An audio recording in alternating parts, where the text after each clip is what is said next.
Thank you, gentlemen. I yield back. Thank you, Mr. Chairman. Mr. Coffman. Thank you, Mr. Chairman. In U.S. Campaign finance laws, we have provisions whereby if someone wants to do political ads on radio or TV, they have to disclose who they are, who the organization is. We've never updated those laws to reflect social media platforms.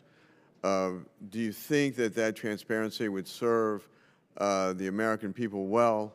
I wonder if you all might comment on that. Starting with you, General. Absolutely. Okay. It's a really short answer, but clearly we did not understand what has happened in our past in this, and we need to be a lot better at it in the future. Thank you. I think there's something there with that, but I also think that there should be some sort of credibility rating on the veracity, not just who's paying for it, but is it true? Is it not true?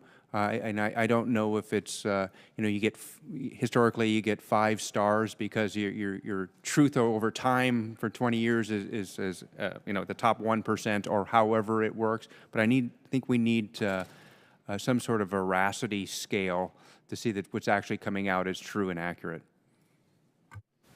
And if I could add, on China, so China doesn't yet work the English language social media in the same way that Russia does.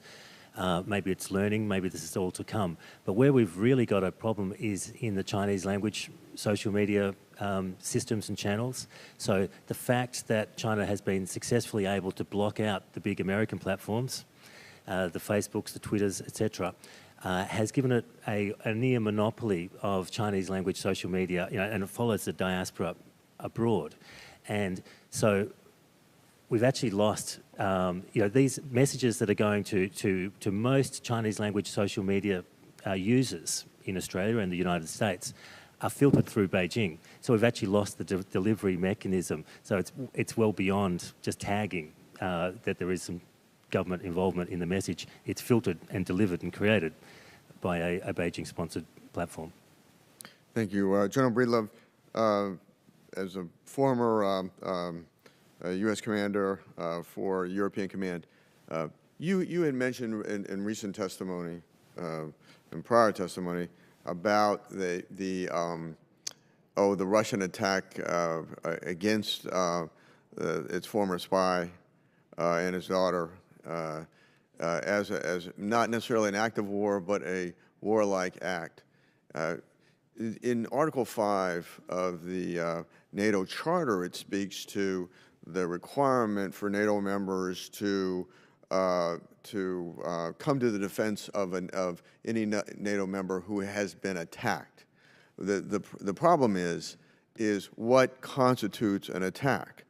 And what the Russians, I almost said Soviets, I don't know if there's a difference, but what the Russians have been developing is this hybrid, these hybrid tactics.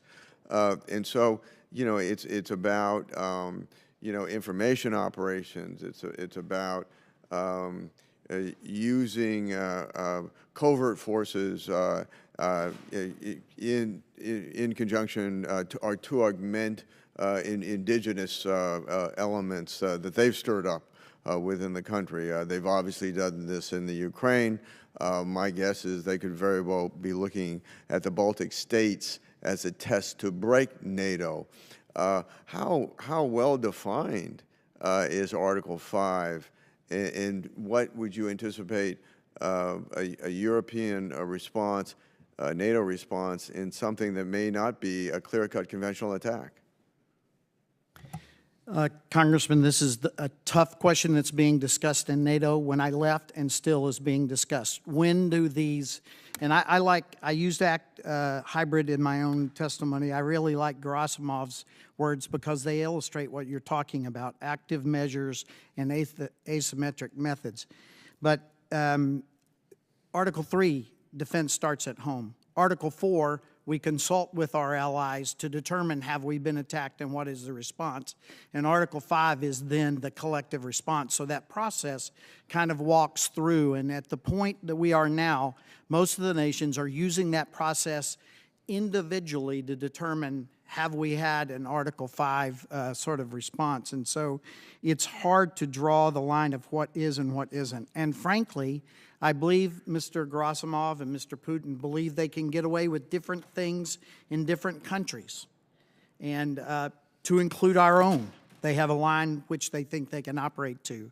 And so it's a tough question to answer, and I can't give you a definitive piece.